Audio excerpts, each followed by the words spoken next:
또 어떤 병원은 더 고가 정책을 취하는 병원도 있는데 싸다 비싸다 해서 뭐 수술을 잘하는 건 아니니까. 근데 궁금한 게 쌍꺼풀 수술하면 따로 뭐 망하는 눈이 또 따로 있나요? 쌍꺼풀에서 망하는 눈은 따로 있는 것 같지는 않고 환자분들마다 눈의 특징이 있는데 안구가 돌출된 눈도 있고 함몰된 눈도 있고 그다음 피부 두꺼운 분, 피부 얇으신 분, 그다음에 눈썹이랑 눈 사이가 좁은 분, 넓은 분 이렇게 이제 다양하게 이제 구조적으로 차이가 있기 때문에 그 구조에 맞춰서 디자인을 하고 환자분의 취향이랑 생각해가지고 라인을 설정을 해야지 최대한 자연스럽거나 화려하거나 원하시는 방향에 가까워질 수 있는 눈이 되는 거죠. 근데 만약에 예를 들어서 피부가 두꺼운 분들을 수술할 때 너무 높게 하면은 소위 말해서 망한 눈이 되는 거죠. 그거를 이제 주치의 선생님이랑 상의를 잘 하셔가지고 설정을 해서 디자인을 해야 수술 결과가 망하지 않은 눈이 되는 거라고 생각합니다. 원장님 어떤 분들은 절개를 하면 무조건 막 소시지 눈 되고 매몰 하면 무조건 자연스럽게 된다라고 생각하는 분들이 진짜 많으시잖아요. 그쵸?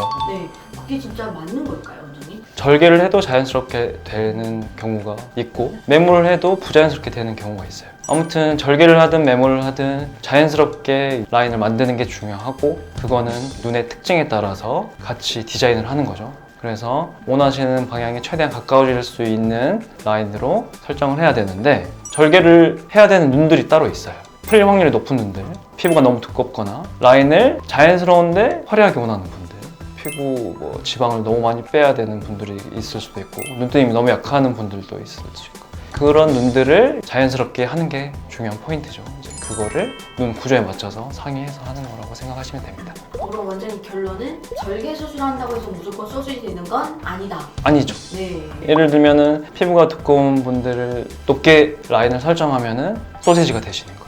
그리고 원장님 쌍꺼풀이 한쪽만 있는 경우도 있잖아요. 이럴 경우에는 저는 뭐 왼쪽만 하고 싶어요 라고 해서 한쪽만 해도 되는 건지 아니면 무조건 양쪽 같이 해야 되는 건가요? 상황에 따라서 이제 한쪽만 하는 경우도 있지만 일반적으로 제 원칙은 양쪽을 같이 하는 거를 원칙으로 삼고 있어요.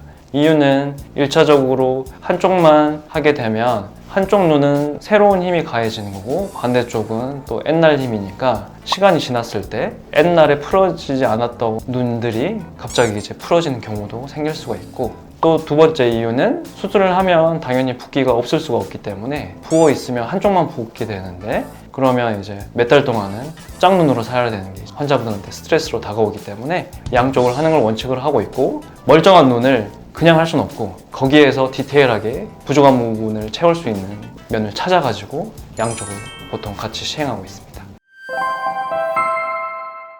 요즘 원장님 되게 자려한 눈이라고 되게 유행하잖아요. 자연스러우면서도 화려한 눈인데 이런 경우에는 쌍꺼풀만 해도 되는 건지 아니면 트임도 같이 해야 되는 건지 너무 궁금하거든요. 결론은 트임이 필요한 눈이면 트임을 같이 병행을 하면 자려한 눈이 가까워질 수 있는 거고 틀 게 하나도 없는 눈들이 있을 수 있잖아요. 이제 그런 눈들은 뭐 쌍꺼풀만 해도 그런 눈이 나올 수 있으니까 눈 상태에 따라서 결정하시면 될 것 같습니다. 그럼 원장님 결론은 자려한 눈으로 하고 싶다고 하면 무조건 꼭 트임을 해야 되는 건 꼭 무조건은 그런 건 아니죠. 네. 네.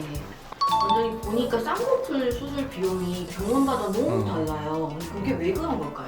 병원마다 이제 책정하는 금액이 다를 거고 워낙 이제 성형외과가 이제 많이 생기다 보니까 어떤 병원은 엄청 이제 싸게 하는 병원도 있고 또 어떤 병원은 더 고가 정책을 취하는 병원도 있는데 싸다 비싸다 해서 뭐 수술을 잘하는 건 아니니까 본인이 생각했을 때 합리적인 비용이라고 생각하시는 병원을 선택하시면 될 것 같아요. 선생님 저도 어렸을 때 쌍에 쌍태를 붙였던 기억이 나요. 근데 너무 오래 사용하게 되면은 뭐 쌍꺼풀 수술할 때 따로 문제 있거나 뭐 좀 안 좋은 것도 있나요? 어린 친구들이 쌍꺼풀 테이프나 쌍꺼풀을 오랜 기간 동안 이제 사용을 하게 되는 경우가 많은데 일반적으로 봤을 때 쌍태나 쌍액을 많이 한 분들은 피부가 두꺼워지고 늘어지는 경우가 많아요. 그렇기 때문에 본인 내추럴한 피부가 아니면 당연히 수술 결과에 영향을 미칠 수가 있어서 최대한 수술 전에는 번거로우시더라도 쌍의 쌍태를 최대한 멀리 하시는 게 좋을 것 같습니다. 제가 사촌 동생이 있는데 지금 14살이거든요, 원장님. 네.